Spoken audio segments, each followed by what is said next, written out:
box, at the bottom of your screen. And with that, Luke, take it away.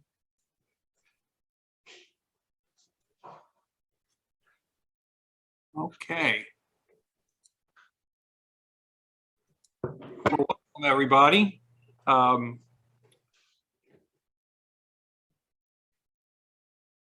trying to get back to the beginning. That's the best place to start. So let's give it a try. I'm going to zoom back. Well, yeah, welcome to the museum. The Irish Railroad Workers Museum is like a lot of places. We came up with a lot of creative ideas of how to run a museum during COVID-19. We're still in the midst of that, of course, in different ways. But one of the things we did is we developed an extensive blog that's now on our website. The blog and the website information will be right at the end of this. One of which, there's 4 issues of the blog that have something to do with bells, bell towers, Henry McShane, and a really notorious installer that we're going to talk about today. And so we're thankful you can be here with us.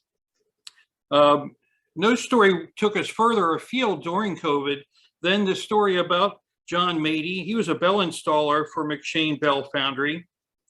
Both his life and his work were fertile ground for at least 4 issues of the Big Pivot, as I said. Well, one thing I want to ask in my own mind, well, what's the big deal about some church bells anyway? I don't think much about them. Maybe you don't either. They put out a good sound. They look pretty cool, but they're just about everywhere, aren't they? So when we hear them ring, we yawn and endure the ringing, and we go back to our business. Well, let's explore the remarkable role they played via sound and proclamation in America's churches and towns in a country that included freedom of worship. Oh, I'm having a little trouble advancing my screen here. There we go. This is the guy we were just talking about. When we first got this picture from a friend in the museum, this big fella, John Mady, had a big blue X on his chest, you know, just in case we were wondering which one was John. Through the magic of modern technology, the X went away. We found out where the church was, and we were very thankful for his great-granddaughter who forwarded us this glorious photograph. Americans have enjoyed freedom of worship since the founding of the country, much to the appreciation of immigrants who came from many lands where that freedom was unknown, especially by the faithful who practiced a religion or were part of a denomination that was in the minority. Ireland experienced this as a daily reality. England was a harsh enforcer of the penal laws for many generations. They were designed to oppress the Catholic majority in Ireland and browbeat them into submission to the Church of England. English rule controlled both church and state, and Protestant dissenters and Catholics their oppression was light years beyond what we could imagine today. A wink and a whisper would be the only notice when an underground mass gathering was going to happen. And secluded spots with mass rocks, here's a picture of one. The actual mass rock is that altar-looking structure towards the back. Usually these were made out of demolished church buildings, and the rocks were gathered, and an ad hoc altar was created.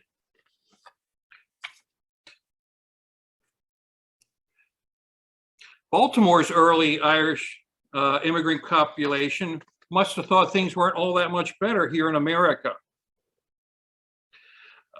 This 1952 sketch of Baltimore included just one church, St. Paul's Episcopal Church. Now, all of us think of Maryland as a colony of religious freedom, but there was certainly a considerable period of time when that was not true. There was an established church here in Maryland as well, and that was the Anglican, or the American version, the Episcopal Church. And of course, that would have been the only one shown in this image. There's lots of these images around that you can find better or worse versions of this particular image. And just the one church being there, St. Paul's Episcopal. One home by a fellow, Irish-born fellow by the name of Edwin Fotrell is included. And that's where the people, Catholics of Baltimore, would gather in those early days. Private worship was accepted by the colony, but there could not be public demonstrations of faith other than under the Episcopal banner. St. Peter's Cathedral was the first Catholic church in Baltimore. Initially, it was a very tiny structure. Those of you who have been to the Irish Railroad Workers Museum, you can think about it this way. This church was as big as 3 modest row houses. And you look at the outside of it, there's nothing in that image that tells you it's a church. People didn't even refer to it as a church when they talked about it at all. It was a mass house. That's the way they talked. But things certainly changed rather quickly in the late 1700s, going into the 1800s. All of a sudden, it became possible for huge structures to be built, no longer hiding your light under a bushel basket. You could build a huge basilica on top of the tallest hill in the city of Baltimore if you so chose. The Declaration of Independence and the Declaration of Freedom of Worship in those late years of the 1790s changed that in Baltimore and nationwide. So suddenly, churches were out there, sitting there, out and proud. But lots of people came to Baltimore from Ireland for survival reasons. They had to leave Ireland just to stay alive and came into the Baltimore harbor. And what did they see when they entered? Up on the tallest hill in town? My gosh, is that a Catholic church? Imagine that. Here's one of the fellows that showed up out there at Lazaretto Point. His name was Henry McShane. We found his ship record from the Scotia. He arrived in 1847, leaving Ireland on June 5th of that year, paying £7 for the journey. Baltimore was an attractive port for larger ships because it had deep harbors. The first stop for a fellow like Henry McShane was, of course, Lazaretto Point and its lighthouse and quarantine station. A replica of that lighthouse still exists today, and you can see that right from the Fort McHenry walkway along the waters that head towards the inner harbor. So you can see that spot even today. This lighthouse was built within 50 feet of the original, but Henry and thousands of others, their first stop was into a quarantine situation, looking for both contaminated freight of a material sense and also the contamination that may come in the form of disease for an immigrant people. So this was first stop. A quarantine hospital was built, and in they came. Now, it's interesting when you think about Henry McShane. His life was a bit of an exception. He grew up, yes, you all heard it here first, he grew up in a town called Dundalk, County Louth in Ireland, but the strictures on the Catholic faith there had been loosened up a little bit, and we want to read you a short story about what happened in Dundalk. On a Sunday morning in late summer of 1748, the officer commanding the Dundalk garrison was returning from an early morning canter when he noticed at St. Helena's Quay a crowd of people assembled in and around an old shed. On inquiry, he was told that they were Catholics attending Mass. Despite the fact that it was a penal offense, the officer was so impressed by the people's fidelity to their religion that he persuaded the Earl of Clanbrassil to grant the Catholics of the town a site for a permanent church. That happened, a more modest church was built, but eventually this church in the image was completed and opened on January 1st, 1842. A modest church happened during the penal law time, and later, after that period ended, this magnificent place was built and opened, and the first Mass was attended by a famous Irishman, Daniel O'Connell, the liberator of Irish Catholics. We don't quite know what motivated young Henry McShane to establish his bell foundry. Look at that place, my gosh. It was really the preeminent bell foundry in America. But he did come from a land where religious expression was suppressed, kept hidden, but his business that he went into, an awful high majority of the bells that he created were for churches, were for places of worship. And those bells said to the country around them, here we are. You know, you couldn't miss them, right? And it was very popular for churches to buy bells, and McShane was well positioned to do that. And we can see the location where this was over, I guess you could say in a general way, a bit north of City Hall, modern City Hall, up towards where the old Baltimore Sun buildings were for many years. The firm was established in 1856. Bells from the firm are found in all 50 states, and thousands of churches looked to them when the time came to install their own set.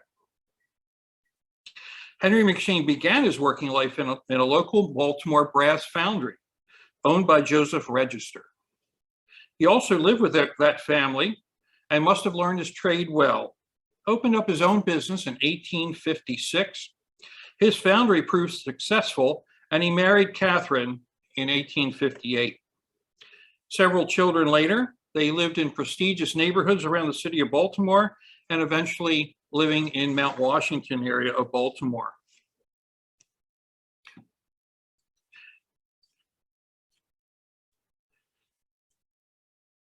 It's likely that his family was also involved there. The previous slide mentioned a few other McShanes that were working for them.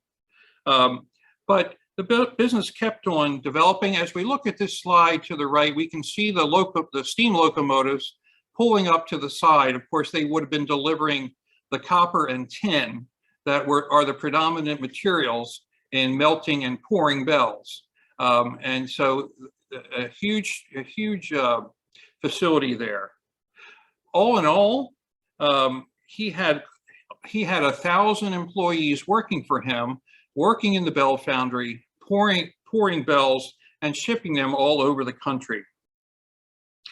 By the time of his death, there was 1,000 employees, and those employees had made and shipped 200,000 bells, supplying 75% of the bells found in America's churches. Ships and civic memorials also purchased bells from the firm. And maybe perhaps the biggest one we know today in Baltimore, that's a bell called Big Sam. That is in City Hall here in Baltimore. Henry did die on February 23rd, 1889 at age 59. His funeral was held in the Catholic Cathedral that we saw in earlier slides. We refer to that as the Basilica today. 800 employees were in attendance, as well as James Cardinal Gibbons and other dignitaries. He left an estate valued at over $1 million and a business that continues to this day. He's also remembered by the town of Dundalk in eastern Baltimore County. His family moved his business to that part of eastern Baltimore County, and they were far afield enough that they were moving to an area that had no name. So they picked the hometown of Dad, Dundalk, Maryland, it became. And that sign still exists today. We wanted to find more about that picture we had of John Mady and his trip to Monongahela. So a group of men went up there this summer during all this COVID excitement. And we gathered around, entered the church, and went over to the bell tower, and we can see those spooky steps because we wanted to see what they were all about. Up at the top were these glorious bells up in the top of the bell tower. And this was a very important thing for the community that did so. Placing a full set of bells was a way of asserting your place among the city and amongst the region where you were located. Monongahela was where Methodism was founded in Western Pennsylvania, within a town that was a shipping center along the Monongahela River. That river would go flow northwards towards the Ohio River, and then the Ohio would join the Mississippi. And that's how things traveled to market in those days, trying to get their way down to New Orleans. They would ship their supplies on wooden barges that they would be built in Monongahela of local wood, and people and materiel were shipped out of Monongahela and other cities along these rivers. So that was an important part of the development of the western part of America. We recently learned that they called these barges that things were shipped out of Monongahela, they called the wood barge boards. And they were used at the other end to build houses in New Orleans. Many of those houses continued standing until till Katrina hit a few years back. Other things happened in that area of the country. The Irish came in pretty thick. It was a place for Protestant or primarily Presbyterian Irish that were using that part of the country to continue doing their weaving business. You know, weaving both wool and flax, which was typical of their life in Ireland. So there was a considerable Protestant Irish community in that part of Pennsylvania. We can see images here, the early signs from the church and of the area, a very active place religiously. A couple other things we know about is how churches out in that ways, they would use the bells as asserting their prominence in place, but also stained glass and organs were amongst the other finery found in these churches. Andrew Carnegie donated this organ to the church, and the windows, of course, were beautiful and attracted people into their place. Henry McShane's work continued into future generations of descendants and new owners, and was a remarkable part of the development of churches and denominations throughout America. Once a congregation decided to place an order for bells, arrangements had to be made for their shipping and installation and a measure of training in their use. The building itself had to be remodeled and engineered for their placement, and a bell tower was usually constructed by the church just for that. We included the story of John J. Matey, bell installer, in our museum's website, our Big Pivot issue, number 27. He was the leader of the team that arrived in Monongahela to install the bells for the United Methodist Church. We went to the church, and my gosh, look at the picture that was waiting for us on one of the inner walls. Can you imagine being in a town? Oh, let's say Ellicott City, just so we can put a picture in our mind. Imagine there being a church on the main street of Ellicott City, and one day you're going down the street in your horse and wagon, and there's 11 glorious bells lined up on the sidewalk. My gosh, what a sight that must have been. Well, the church wanted to install a series of bells. They put them in place, and in November 1925, that's just what they did. This group was called the Chimes Committee, and the town was delighted that they were going to install a set of bells. The local newspaper attributed the placement to the, quote, donor's devotion to a glorious ideal. November 25th was opening night for the set of bells, and lots of towns had a similar pattern. They would of course play religious songs with the bells, but also patriotic and romantic songs would be played on these bells, especially during an opening concert. They wanted to draw people in. And typically the last song done during this concert was something called Westminster Peal. And we're going to attempt in our awkward way to play that for you. So hang on to yourself. Let's see if this comes up for us. You put your finger here, and you turn it clockwise, watching the spring here.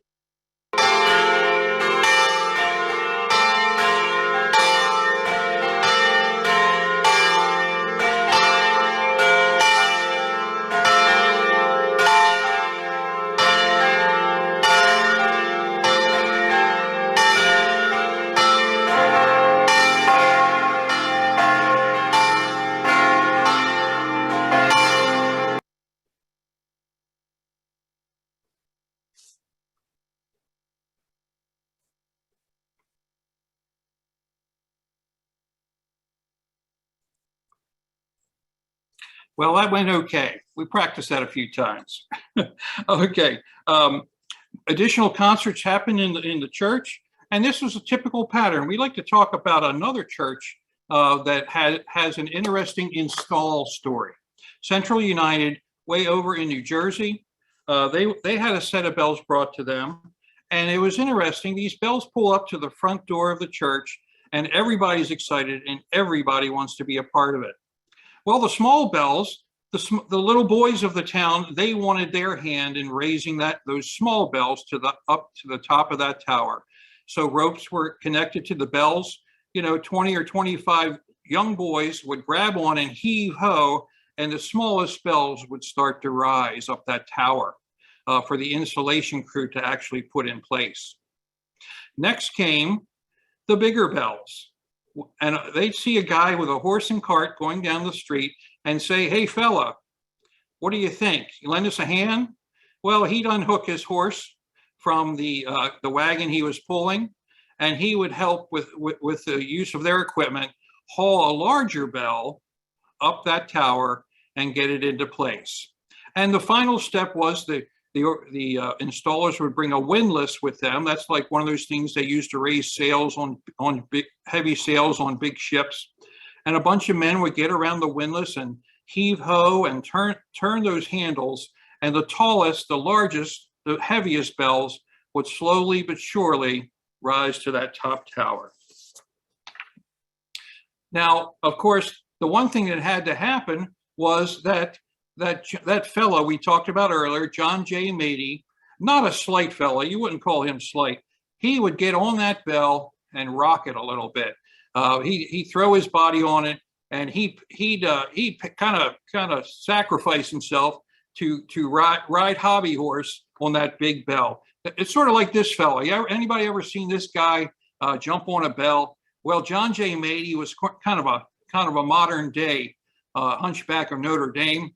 Of course, good old Hunchback. He was hoping to impress Esmeralda. I'm not sure that John J. Matey was up to the same sort of thing.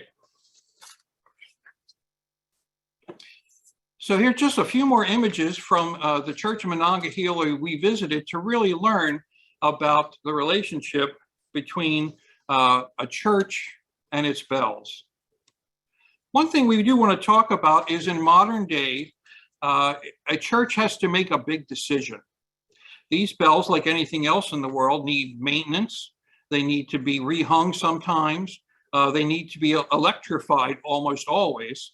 And churches have to decide whether they're going to spend the big bucks to make that happen. This particular church spent hundreds of thousands of dollars to have their bells cleaned, tuned, rehung, just in time for the celebration of the 200th anniversary of Methodism in Western Pennsylvania. So they and this was done back in 2013. So you can see it's about 7 years later. You can already see a pretty good amount of corrosion there, but that's inevitable when you're dealing with the outdoor air. And our issue there was bats. Some churches it's pigeons or other creatures. We were having a little bit of a struggle with bats that day. A close-up of what these bells look like. You can see the McShane Bell Foundry name on it with the city of Baltimore's name. Most of the bells that I've been made aware of that McShane built were marked with the Foundry's name and the city where they were created.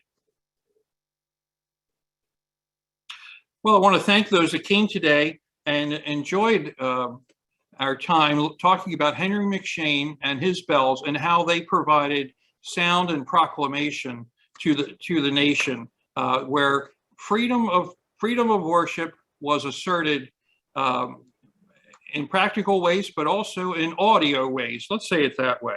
But anyway, next time you hear a bell, think of instead of saying, "Oh my gosh, will it ever end?" You can say, "Hey, we live in a place where there's freedom of worship, and be thankful." So lots of people help with this project, lots of names up there, architects, people that went up in the tower, history buffs, Even Sisters of Providence out there in Indiana, that first slide is from them.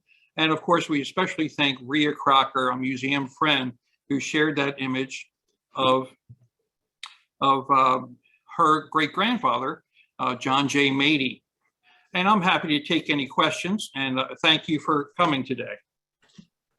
Thanks, Luke. It's great to see churches putting in the money to maintain these incredible bells. I know it's not always possible, but it's great to see when it does happen. Absolutely. Yeah, and we're getting some questions in. Actually, we've got some nice comments. Louisa here has been a wealth of information in the comments with all sorts of information about the company. I'll have to share the chat log with you, Luke. Okay, thank you. Yeah, but questions here. Let's see. One question we had was there a lot of competition for the Bell Foundry? Well, there's in different regions of of America, there were other bell foundries. There's ones in Pittsburgh and in the Midwest. But this bell foundry was was certainly the preeminent one, and was the most active one, of course, in the Mid-Atlantic for sure. But like I said, the bells did travel nationwide. Okay, next question. You mentioned church with the 11 bells. Were they installed in a bell tower or several bell towers? I've only seen them in one bell tower. They'll just make it, with a larger dimension. I'm not familiar with there being, two bell towers, for example. I'm not familiar with that.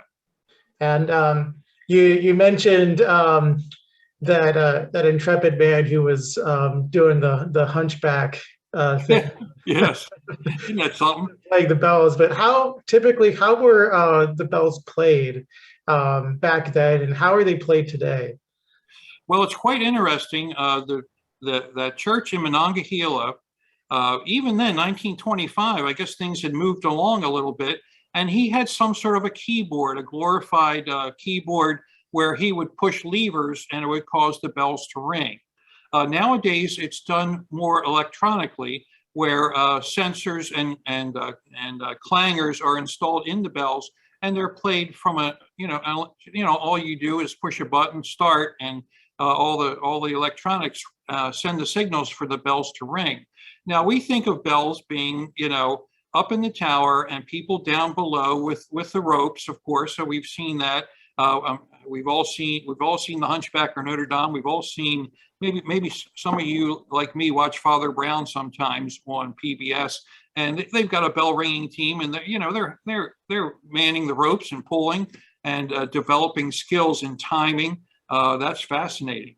But even in 1925, many of the churches had a keyboard which actually sounded. I don't know the technical side of that, but I do know that that's the way it was done. Yeah, I've seen churches with keyboards where you press the keys and it pulls the ropes. Yes. Yeah. I actually got into a lot of trouble once at a church in Hastings in the UK where I was messing around with it, and then someone yelled at me. Anyway, more questions here. Lots of comments. Here's another question. Did the inscription on each bell differ, or were they standardized in some way? Well, they may have had their standard suggested inscriptions, but some churches picked a particular Bible verse to be put on their bell, or naming a prestigious figure in their church. So they could go with a standing, something that was typical of the time. Or they could have them customized to whatever they wanted. So, it's funny, when we've looked at different bells, sometimes it's kind of obvious what's being written there, and other times it's a little cryptic. But I've seen it both ways. I've seen dedicated to a person, or a Bible verse, or in memory of, that sort of thing. So we see it both ways. Here's a really great question from Jane Cox, who says, I'm restoring the Baltimore Harbor Lighthouse at the mouth of the Magothy River. I hope I pronounced that right. We know that it had a McShane fog bell, which has not survived to the present. Do you think there is any chance of us acquiring a reproduction? Well, McShane's still in business. They still make bells. They have moved to St. Louis. Maybe somebody else in the group had made aware of that. So they're still making bells in St. Louis, and they're still doing lots of repair and refurbishment of bells. If you ever get a chance, you can friend them on Facebook or look at their website. They even have that picture of John Mady on the front page of their website, and they didn't even ask us, but they grabbed it and there it is. So this was just in somebody's drawer. This wasn't a commonly available photograph, but I'm sure they're still making bells today, and I'm sure they'd be happy to hear from you. So back in the day, how much did a bell cost, and how much did it weigh? I don't have a number to tell you on what they cost, but bells could weigh from anywhere from 300 pounds for a little one to 6,000 pounds for a huge one. And a kind of a matching question is, how did they get the different tones, and why? It had to do with how thick the walls of the bells were, and they, if they were going to have a particular note they were trying to accomplish, they could shave the bell until it rang a true note that they were seeking it to play. So it had the larger bells being, the bass bells, whereas the small ones being, the tenor or alto range bells. So yeah, and if anyone is interested in learning more about how bells were made, can I make a suggestion? A few years ago, maybe we've all seen that TV show, Dirty Jobs, where Mike Rowe goes and does all kinds of nasty things. He went to the McShane Bell Foundry in Baltimore, and he learned how bells were made. And it's easily available on YouTube. You can go to Mike Rowe, Dirty Jobs, McShane Bell Foundry, and it'll come up, and it's great. It's probably a half hour long. So if you want to see how bells were made and the materials that went into it, it's excellent. So I'd suggest that. Great. Next question we have is, do you know why the McShane Foundry moved to St. Louis? I do not know. It was in Glen Burnie before they moved. It's not like it moved to Dundalk and the next stop was St. Louis. There was a long stop in Glen Burnie. It's no longer owned by the McShane family. So people have made different decisions, but the McShane Bells are still part of the Dundalk 4th of July parade, just in case you were wondering. They still have a wagon that goes down the street with them big old bells on it. So they're still a local McShane presence, but the people that have bought the company have made some different decisions. But 2 years ago, I think they were still in Glen Burnie. And when did the McShane family sell the company? I'm not sure. I want to say it might have been in the 60s, but I could be wrong. I think that might be on the website. Yeah, there's some questions here about where that lighthouse is that Jane mentioned in her question. So Jane, if you want to answer that in the chat, if you're still there. Yeah, and if anybody's wondering where that lighthouse is, it is at the southern terminus of South Clinton Street.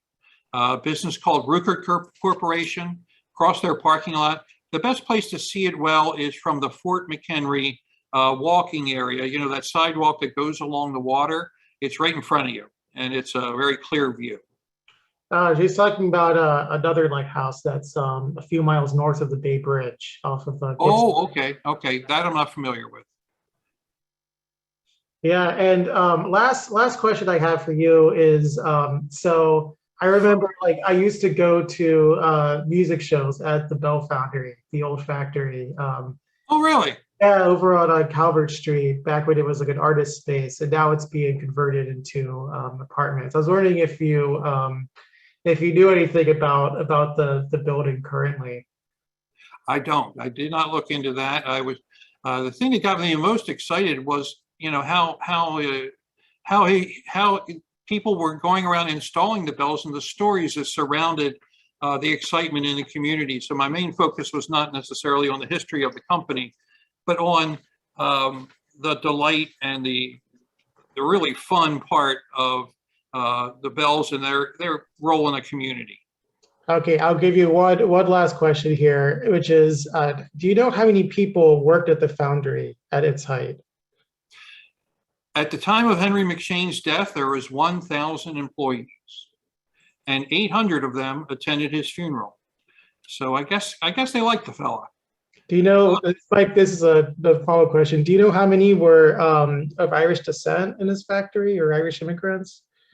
I don't know that. I haven't seen anything about you know, those sorts of records, but you know, I would expect it would have been a good pile of them, because you know, it was heavy work, industrial work, and they were the laboring class that tended to do that sort of work during that time period. Great. Well, thank you so much, Luke, for this really fascinating presentation. And thank you, everybody, for attending. And I hope you can join us next week for some of our Doors Open Baltimore programs, and also next Friday when Mike Franch will be giving a presentation on Baltimore's vernacular churches, which I think will be a great follow-up to this presentation. So thank you. Wonderful. And thanks, everybody, for coming today.